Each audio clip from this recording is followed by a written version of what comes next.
Hi, my name is Jim Kallas. I'm General Manager of Riverfront Broadcasting in Rapid City.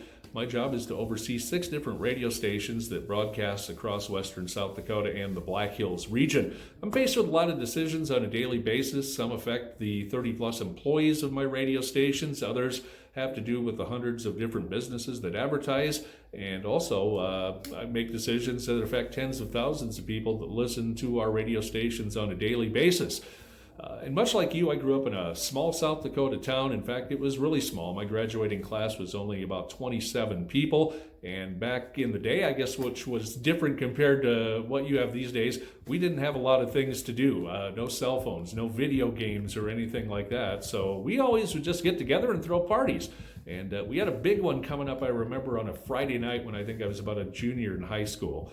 And my job was working in a grocery store. I delivered groceries to different homes across town. So it was a Friday night about 6 o'clock. I was rushing to get my deliveries done so I could get out to the party. And I had one last delivery to make. It was to a little old lady. She was a widow. She was living home alone.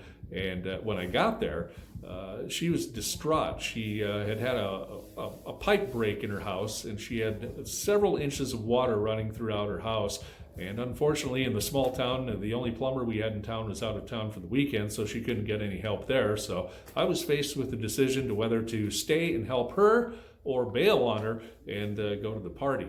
So the decision I decided to make was to stay. And after about 4 hours of hauling buckets of water out of her home, we finally got everything kind of squared away for her.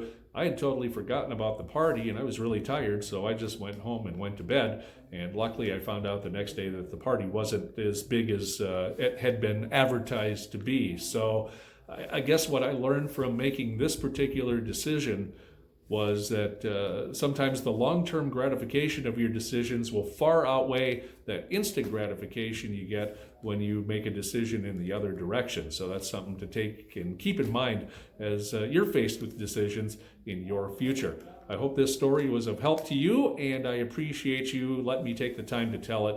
I hope you all have a great day and the rest of the school year too.